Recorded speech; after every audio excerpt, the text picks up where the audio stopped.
오늘은 로마서 13장 1절에서 7절 말씀을 통해서 우리 그리스도인과 세상 정부와의 관계에 대해서 살펴보도록 하겠습니다. 믿고 구원받은 우리 성도들은 이 세상에 속한 사람이 아니라 하늘에 속한 사람들입니다. 천국 시민입니다. 하나님의 법을 따르는 자들입니다. 그러나 우리가 이 세상에서 몸을 입고 살아가는 동안에는 우리가 속한 국가와 또 지역사회의 가치관과 법규와 도덕을 준수하면서 살아가야 합니다. 비록 이 땅에서는 나그네지만 로마에 가면 로마의 법을 따르라는 말이 있듯이 우리 그리스도인들도 대한민국 국민이라면 대한민국 법과 또 정부의 행정 지도를 따라야 할 의무가 있다는 것입니다. 자, 그러면 우리가 어디까지 이 세상 정부와 함께 화목하게 지내고 어디까지 우리가 우리의 믿음을 지키고 또 어떤 경우에 세상 권력에 저항할 수 있는지 그 한계를 성경 말씀을 통해서 살펴보도록 하겠습니다. 이 세상 정부는 우리에게 법적인 구속력과 물리적인 영향력을 행사할 수 있는 권력을 가지고 있습니다. 누가 그 권력을 줬습니까? 권력은 어디에서 나옵니까? 일반인들이 말하기를 권력이 어디서 나오느냐 물으면은 정치 제도마다 약간씩 다르게 이야기합니다. 왕정 국가에서는 권력은 혈통에서 난다고 합니다. 왕의 가문에서 태어난 사람이 그 다음 왕위를 물려받습니다. 이 무능한 사람도 또 부도덕한 사람도 왕이 될 수가 있습니다. 자기 아버지가 왕이면 자기가 그 뒤를 이을 황태자면 왕세자면 왕이 될 수가 있습니다.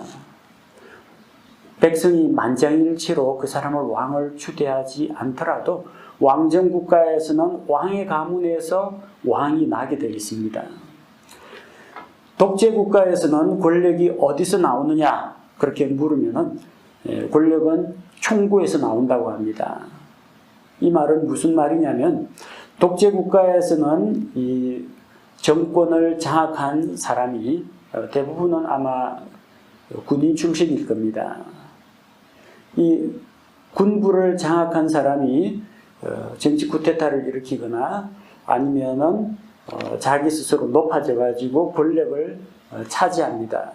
권력에 대해서 저항하는 사람은 총칼로 진압을 합니다. 그래서 사람들이 그를 통치자로 지도자로 인정하지 않더라도 무력을 가진 사람은 폭력으로 권력을 장악합니다. 공산주의 체제에서는 권력은 어디서 나오느냐? 계급투쟁의 산물이라고 합니다. 즉, 이 노동자 계급이 생산수단을 소유하고 있는 자본과 계급과 또 기성 세대, 기성 권력들, 왕정이나 귀족들과 싸워서 이겨서 권력을 쟁취한다라고 생각합니다.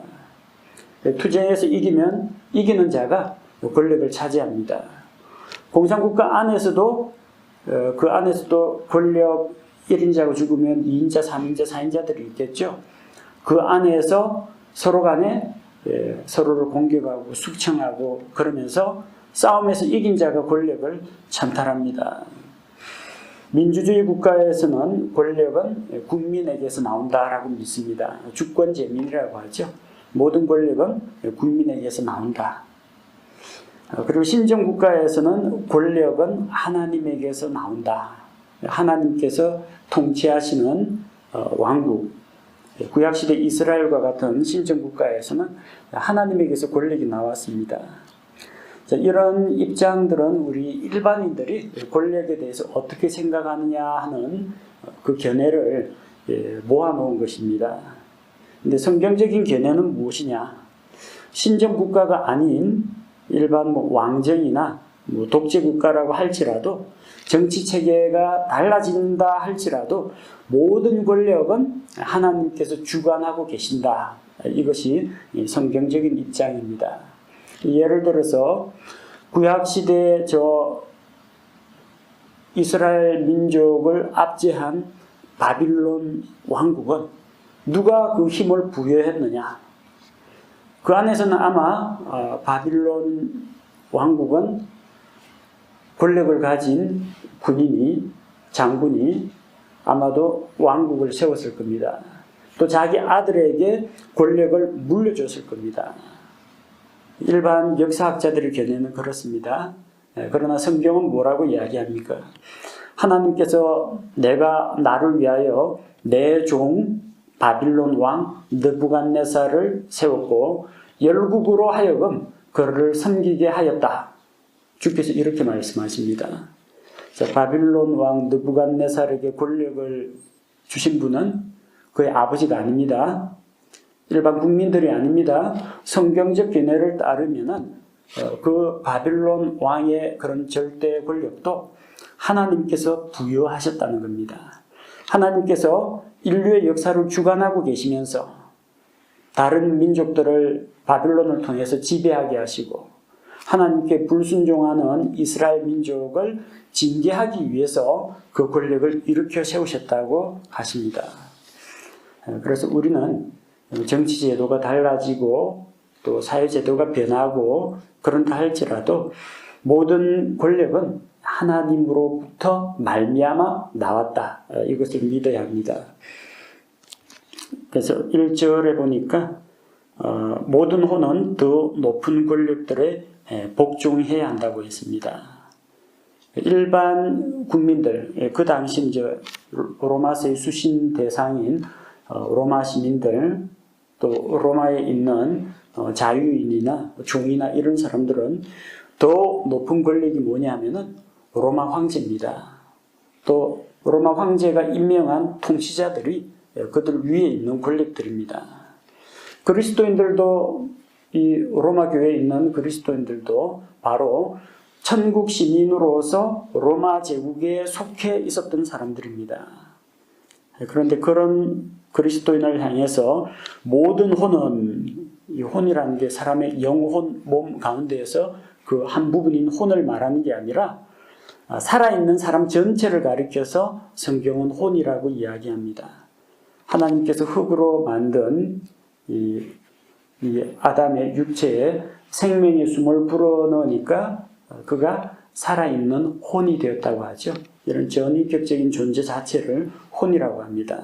모든 혼은 누구를 말합니까? 살아있는 모든 사람을 이야기합니다. 그리스도인이건 아니면 불신자이건 유대인이건 그 어떤 사람일지라도 모든 사람들은 세상 정부의 권력에 복종해야 한다는 겁니다. 높은 권력들, 이 세상에서 다스리는 국가기관, 정부, 또 이 당시는 로마 황제나 또 통치자, 이런 사람들을 이야기합니다. 왜 이 모든 혼이 높은 권력들에게 복종해야 하느냐? 하나님으로부터 나지 않은 권력이 없다라는 겁니다. 하나님께서 임명하셨거나 아니면 하나님께서 허용하신 권력이라는 겁니다. 왜 우리가 대한민국 국가의 법을 따르고 또 현 정권 하에서 지금 정부에 순종을 해야 하느냐? 그렇게 하는 것이 하나님께 순종하는 길이기 때문입니다. 자, 모든 권력은 하나님께로부터 난다고 하는데 하나님께로부터 권력이 나온다라고 할 때는 두 가지 의미가 있습니다. 하나는 하나님께서 직접 임명하시는 권력이 있습니다. 구약시대 이스라엘의 왕은 하나님께서 대언자를 통해서 기름을 부어서 세우셨습니다. 하나님이 임명하신 겁니다. 제사장이나 대언자도 영적인 권위들 하나님께서 임명하셨습니다. 무슨 교육감 선거하듯이 제사장 투표에서 뽑은 거 아닙니다. 하나님께서 제사장 임명하십니다. 대언자도 임명하여서 하나님의 말씀을 대신해서 전달할 수 있는 임무를 맡기고 그럴 만한 자격을 주셨습니다. 부모님도 하나님께서 직접 세우신 권력입니다. 왜 내가 이 집에 태어났습니까? 왜 내가 아버지 어머니 말씀에 순종해야 합니까? 하나님께서 부모님을 통해서 우리의 교육과 양육을 맡기셨기 때문입니다. 그래서 하나님을 대신해서 부모님이 우리를 돌보고 양육하는 겁니다. 이런 것은 하나님의 직접적인 임명에 해당하는 권력들입니다. 반면에 하나님께서 허용하신 권력이 있습니다. 북한 김일성, 김정일, 김정은 이 책에 하나님께서 그 공산주의 우두머리 노릇하라고 임명장 주신 건 아닙니다. 하나님이 직접 임명하신 건 아닙니다. 그러나 하나님께서 인류 역사를 주관하시면서 여러 세상의 어떤 환경과 조건과 국제 정세와 또 국내 상황을 종합해서 그런 일들이 일어났을 때 그 사람이 권력에 오르는 것을 허용하셨다는 겁니다. 앞서 예로 들었던 바빌론 포로 생활, 하나님께서 허락하신 겁니다. 바빌론 왕에게 권력을 주어서 자기 백성 이스라엘을 징계하게 하신 겁니다.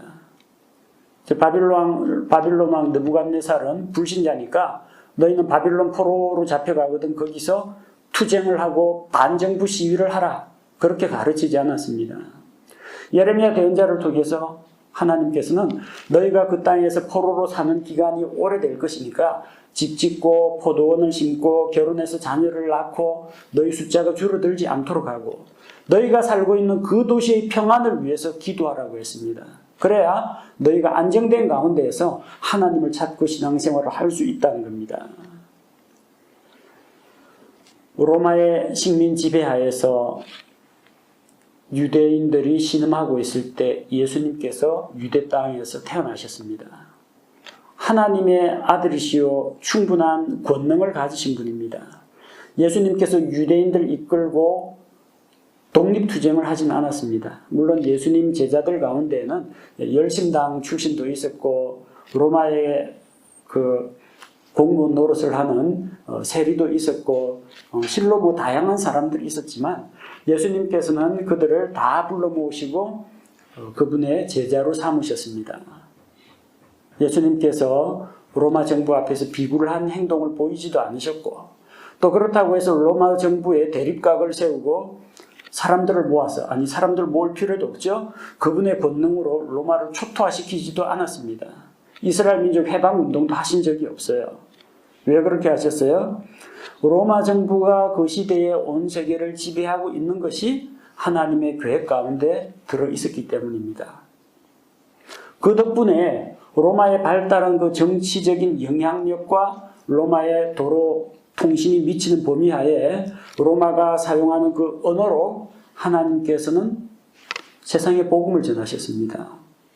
하나님께는 다 계획이 있었던 겁니다. 비록 로마 황제가 올림푸스의 신들을 섬기는 불신자라고 할지라도 하나님께서는 그가 황제 자리에 오르는 것을 허락하신 겁니다.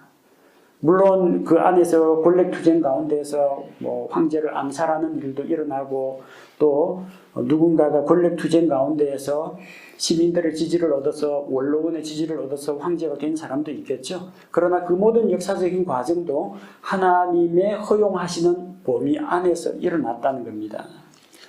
따라서 이스라엘과 같은 구약시대 이스라엘과 같은 신정 국가이건 아니면은 이 로마서가 기록될 당시에 로마 제국이건 오늘날 우리가 살고 있는 자유민주주의 체제이건 혹은 사회주의 국가이건 정치 제도 자체는 문제가 되지 않습니다.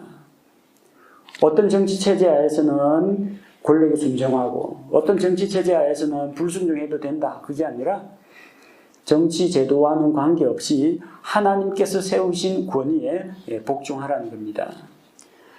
이것은 우리의 어떤 개성이나 우리의 도덕성이나 준법성에 달린 것이 아니라 그렇게 하라고 하나님께서 명령으로 주셨습니다. 자, 2절에 보면 그러므로 누구든지 권력에 거역하는 자는 하나님의 규례를 거역하나니 거역하는 자들은 스스로 정죄를 받는다고 했습니다. 왜 그러냐? 이 세상의 이 모든 권력도 결국은 하나님께서 세우셨거나 하나님으로부터 말미암았기 때문이라는 겁니다. 만약 이 권력에 거역하면 어떻게 됩니까? 정죄를 받습니다. 하나님께서 이 권력을 세우셨는데 자기들 스스로 이 세상 권력에 저항한다는 것은 하나님께서 세우신 권위와 하나님의 질서에 거부하는 것이 된다는 겁니다. 곧 세상 정부에게서도 범법자로 처벌을 받겠지만 하나님의 권위에 도전하는 거라는 겁니다. 스스로 정죄를 받는다는 이 말은 성경에서 우리 로마서 3장에서 나오는 것처럼 죄의 정죄를 받아서 율법의 정죄를 받아서 지옥에 떨어진다 그런 의미가 아니라 본문의 말씀은 이 세상에서 만약에 우리가 세상의 권력에 반기를 들거나 저항을 한다면 세상의 법의 심판과 처벌을 받는 것을 의미합니다. 정죄, 죄가 있다고 결정하는 거 아닙니까? 어떻게 그렇게 됩니까? 세상 법을 어기면은 사법경찰이 체포해서 나중에 법정에 세우죠. 그래서 너는 유죄다 하고 죄를 정하는 것이 정죄입니다. 본문의 정죄는 율법의 저주 그 정죄를 말하는 것이 아니라 세상 권력을 거역하는 자는 세상 법에 따라 심판을 받는다는 이야기입니다. 자, 3절과 4절에 보면은 왜 이런 국가기관의 공권력이 필요하고 또 공권력이 존재해야 하는지 그 이유에 대해서 나와 있습니다. 3절에 치리자들은 선한 일이 아니라 악한 일에 대하여 두려움이 된다고 했습니다.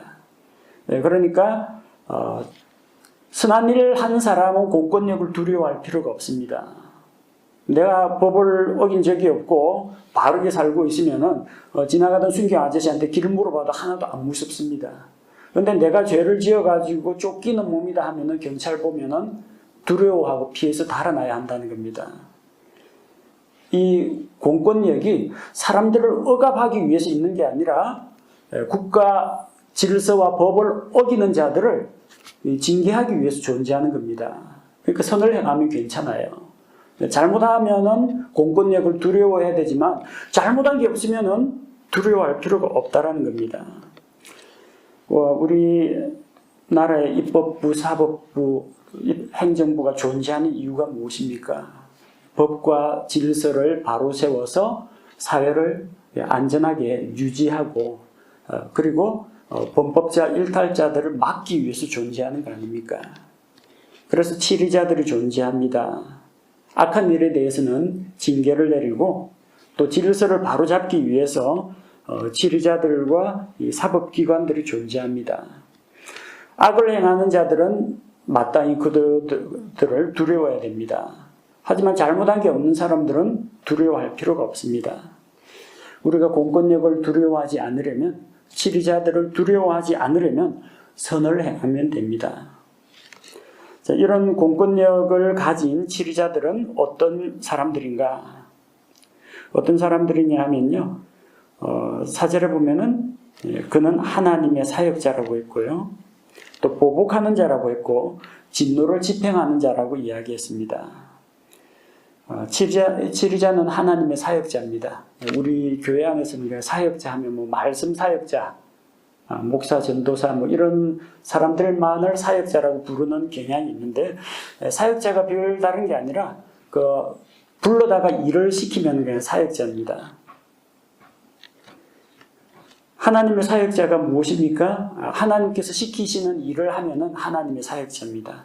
하나님을 대신해서 일하는 사람을 사역자라고 합니다. 또한 이 공권력은 보복하는 자라고 했습니다. 선한 일을 행한 자들에게는 칭찬을 하고 선을 베풉니다. 예를 들어서 일반 시민이 아주 모범적인 일을 했다. 물에 빠진 사람을 건져냈다. 아니면은 이 범죄자와 격투에서 붙잡았다. 그러면은 상 줍니다. 모범 시민상하고 표창을 줍니다. 잘한 일에 대해서는 표창을 주고 또 포상금도 지급합니다. 선한 일을 하면은 칭찬받고 상 받습니다. 반면에 악한 일을 행한 자에게는 합당한 보응을 주는 그런 역할을 합니다. 예를 들어서 주차 위반, 구청에서 과태료 나옵니다. 그 다음에 잘못을 저질러 가지고 법정에서 벌금형을 선고받거나 징역형을 받을 수가 있습니다. 행정처분을 받을 수도 있습니다. 국가기관이 이런 공권력을 통해서 범법자, 일탈자들에 대해서 징계를 하고 또 다른 사람이 법을 어기는 것을 사전에 막는 그런 역할을 하는 겁니다. 또 이 치리자는 진노를 집행하는 자라고 했습니다. 하나님을 대신하여 죄인들을 징벌하는 그런 역할을 합니다. 사람들이 죄 지을 때마다 하나님께서 하늘에서 이 벼락을 내리쳐가지고 사람을 벌 주거나 그러지 않습니다. 이 세상의 이 사법기관에 의해서 경찰관 그리고 검찰 그리고 재판관을 통해서 이 법을 집행하고 죄인들을 심판하는 그런 기능을 정부에다가 부여하신 것입니다. 그래서 5절에 보니까 그러므로 너희는 진노 때문만이 아니라 양심을 위해서도 반드시 이 세상 권력에 복종해야 한다고 했습니다. 그리스도인이 세상 정부에 왜 복종해야 하느냐? 외적인 이유가 있습니다. 본문에 나오죠. 진노 때문에. 잘못을 저지르면 세상 권력에 저항하거나 반발을 하면은 거기에 대한 보응이 있기 때문에 보복하는 자, 심판하는 자가 있기 때문입니다. 두 번째는 이 내적인 이유가 있습니다. 우리 양심상 자기 양심을 위해서도 그렇게 해야 한다. 우리 양심은 옳은 것과 그런 것을 분별하는 기능이 있습니다. 내가 나쁜 일을 하면은 벌 받는다는 걸 알고 있습니다. 바르게 살아야 한다는 걸 내 양심이 증언합니다. 우리 양심을 위해서도 양심대로 법과 질서를 지키고 공권력을 존중하는 것이 필요하다는 겁니다. 그리고 세 번째 이유가 있죠. 신학적인 이유입니다. 이 로마서 13장 초반에서 말한 전체적인 맥락에서 왜 우리가 공권력에 복종하느냐, 치리자에게 복종하느냐. 모든 권력은 하나님으로부터 나오기 때문이라는 겁니다. 자, 어떻게 하면 우리 그리스도인이 이 세상 정부에 복종할 수 있느냐? 6절에 보니까 이런 까닭에 너희가 공세도 바치나니 그들은 하나님의 사역자로서 바로 이 일에 항상 힘쓴다고 했습니다. 자, 이런 까닭이라는 건 5절에 나오는 말씀을 이어받는 겁니다. 너희는 반드시 복종해야 한다. 그런 까닭에 공세도 내는 겁니다. 자, 세상 정부에 우리가 복종한다. 복종의 표시가 무엇이냐? 세금 내는 겁니다. 우리가 국가에 세금을 납부한다는 것은 정부의 권력을 인정한다라는 표현입니다. 예수님 당시에도 그랬습니다. 로마가 그 유대 지방을 식민지 통치 지배하에 두었지만 강제로 무력으로 칼로 항상 압제하고 채찍질하고 그런 건 아닙니다. 유대인들 자치기구 산헤드린 공회를 허용했습니다. 그리고 사분영주를 세워가지고 에돔 사람 헤롯 왕을 또 세우고 또 중요한 도시에는 로마 군대가 주둔하고 있으면서 로마에서 직접 파견한 총독이 다스렸습니다. 그리고 유대인들에게 자유를 주었습니다. 단 두 가지는 하면 안 돼요. 로마 정부에 거스르는 반역 행위, 그러니까 집단, 시위, 항쟁 이거 하면 안 됩니다. 그러면 로마가 군대를 동원해가지고 다 쓸어버립니다. 또 한 가지는 로마 정부에서 지정한 세금을 꼬박꼬박 내면 됩니다. 그거 말고는 간섭 안 합니다. 그래서 유대인들이 로마 정부에 복종하느냐 안 하느냐가 뭐로 판가름 났느냐? 세금을 정직하게 내느냐, 내지 않느냐? 그게 로마 정부의 권위를 인정하는 것과 연관이 되었습니다. 자, 그래서 우리가 세금을 내는 것, 세금 종류가 여러 가지가 있죠. 여기 공세, 관세 이렇게 뭉뚱그려서 이야기하는데 우리 참 근로소득세도 있고요. 그 다음에 양도소득세도 있고 상속세도 있고 자동차세도 있고 다양한 종류의 세금들이 있습니다. 그거 성실하게 납부하는 것이 세상 정부 권력을 인정하는 것입니다. 자, 우리 예수님께서도 지상 사역을 하는 동안에 세금을 납부하셨습니다.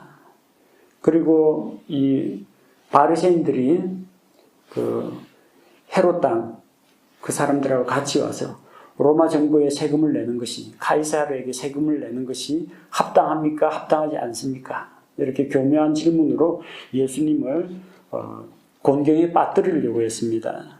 그때 예수님께서는 카이사르의 것은 카이사르에게, 하나님의 것은 하나님께 드리라고 했습니다. 우리가 열심히 수고해서 얻은 것 중에서 소득이 발생했죠? 그러면은 카이사르에게, 우리 같은 경우 대한민국 국세청에 세금을 납부해야 됩니다. 또 이 모든 것 우리가 수고하여 얻은 것이 어디에서 왔습니까? 하나님께서 우리에게 주셨기 때문에 우리가 은혜로 누리는 겁니다. 그러면은 하나님께 헌금 드릴 것은 또 헌금으로 또 드려야 합니다. 천국 시민으로서 하나님의 왕국을 위해서도 드려야 하고, 또 나그네로 이 세상에 살면서 이 세상에서 경제 활동을 하는 한은 이 세상 정부에 세금을 납부하는 것이 옳다는 겁니다.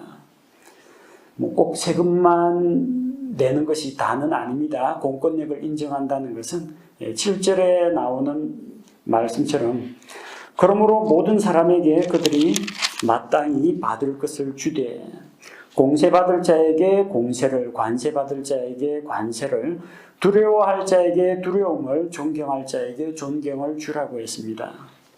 세금 낼 거 있으면 내야 됩니다. 저도 종교인 소득세 정부에 납부하고 있습니다. 혹시나 세금은 아니지만 구청에서 행정적인 명령으로 과태료 처분, 주차 위반 이런 거 나오면요, 그거 납부해야 됩니다. 범칙금, 만약에 잘못한 게 있으면 범칙금도 납부해야 됩니다. 또 무엇을 인정해야 하느냐? 공권력을 가진 지리자들을 인정해 줘야 됩니다. 공권력을 가진 자들을 두려워할 줄 알아야 됩니다. 우리가 하나님을 두려워하죠? 왜? 하나님께서 주권자이기 때문입니다. 하나님께서 죄인들을 심판하시기 때문입니다. 마찬가지로 이 공무원들, 공법을 집행하는 자들, 이런 사람들을 두려워하고 그들을 존경해야 됩니다. 미국에서는 공권력에 대해서 저항하는 자에게는 혹독한 처벌이 따릅니다. 예를 들어서 이제 고속도로에서 과속을 하면요, 어떻게 알고 나타나는지 뒤에서 경찰차가 쫓아오면서 차를 옆으로 세우라고 합니다. 도저하면요, 쫓아옵니다. 총도 쏩니다. 차를 한 곳에 딱 세우면요, 경찰차가 딱 몇 미터 떨어진 곳에 딱 세우고 자기들끼리 이제 무전으로 이거 차량 번호도 조회하고 범죄 증거 다, 운전자 범죄 증거까지 다 조회합니다. 그리고 한 사람은 총 겨누고 한 사람은 차량에 접근합니다. 우리 같으면 차 문 열고 나와가지고 봐주십시오 하는데 차에서 나오면 안 돼요. 핸들 위에 손 딱 올려놓고 운전면허증 꺼낸다고 손 집어넣으면 바로 총 쏴버립니다. 이 안에서 총이 나올지 모르기 때문에 무조건 딱 손 올려놓고, 묻기 전에는 말도 하면 안 돼요. 묻는 말에 딱 대답하고 시키는 대로 손 올려 하면 손 올려야 되고, 운전면허증 꺼내 하면 꺼내야 되고, 시키는 대로 해야 됩니다. 만약 저항하면요, 그 자리에서 총 맞아도 할 말이 없어요. 무서운 나라예요. 그래서 경찰을 두려워할 줄 알아야 돼요. 또 존중할 줄 알아야 돼요. 경찰뿐만이 아니에요. 그쪽에서는 공무원도 사법권을 가지고 있습니다. 미국에 있으면서 운전면허증을 발급받으러 갔는데, 우리는 운전면허증 발급받는데 운전면허 시험장, 사설 시험장도 있고, 정부에서 허가한 이제 운전면허 시험장도 있고, 경찰서에서 직접 관리하는 데도 있고 그러잖아요. 그쪽에서는 운전면허 시험 보고 감독하고 면허증 발급하는 사람들 다 공무원이에요. 가서 이제 운전면허증 드디어 발급받게 돼가지고 줄 서서 기다리는데 세워라 내워라 해요. 우리나라 공무원처럼 손이 빠르질 않아요. 아침에 가가지고 저녁까지 기다리는 사람도 있습니다. 일손이 되게 느립니다. 근데 새치기 하는 사람은 없어요. 또 누가 높은 사람 왔다고 빨리 해주거나 그런 것도 없어요. 다 똑같이 기다립니다. 아무도 불평불만 안 해요. 딱 보니까 운전면허증이 탁 탁탁 그 프레스에 찍혀가지고 탁탁 떨어지는데 누가 딱 보고 자기 면허증 나왔다고 좋다고 가서 그 집으로 갔는데 그 공무원이 딱 일어나더니 제자리로 돌아가라. 만지지 말라.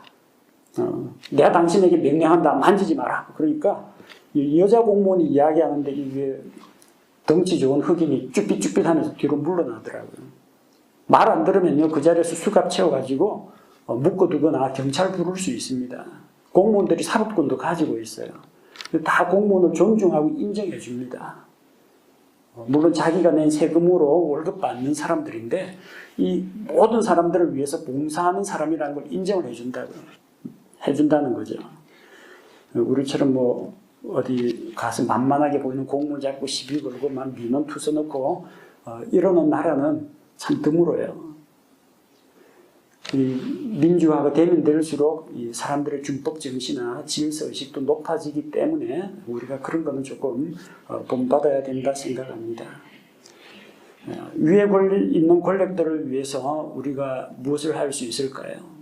세금 납부 잘하고 국가 공권력에 대해서 우리 사회 질서 유지를 위해서 협조하고 또 그들을 위해서 기도하는 것이 우리가 할 일입니다.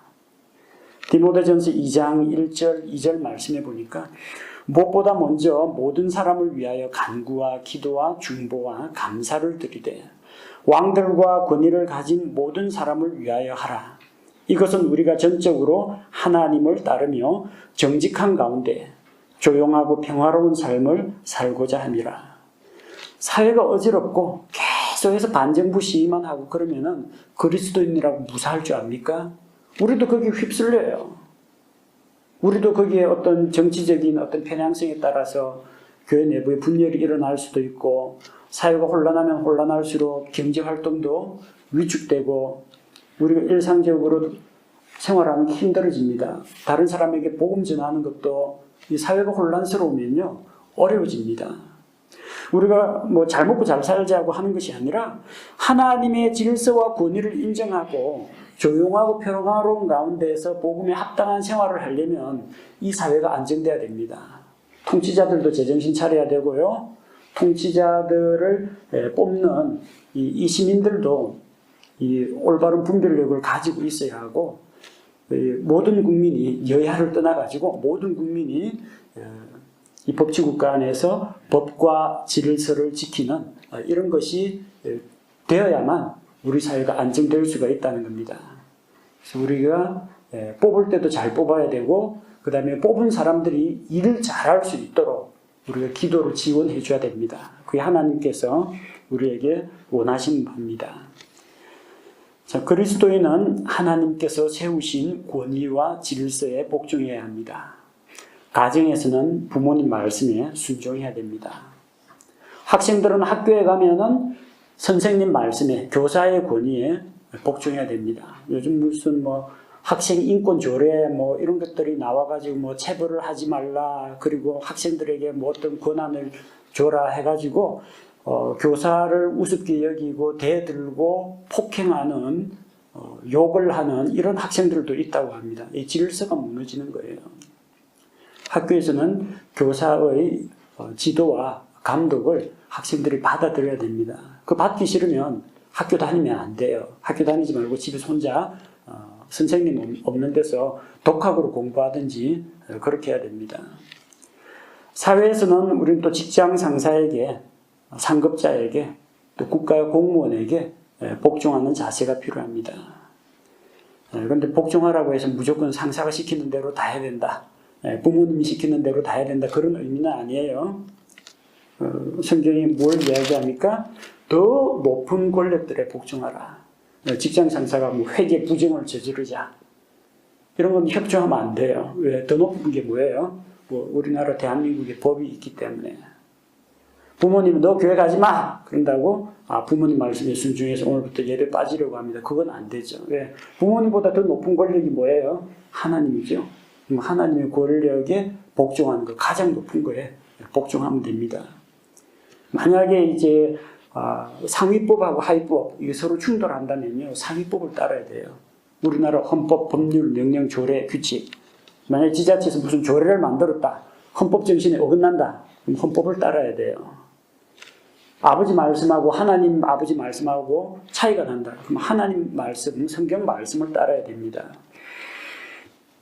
그래서 그리스도인은 세상 정부의 그 권력에 복종해야 하지만 모든 명령에 다 복종하라는 이야기는 아닙니다.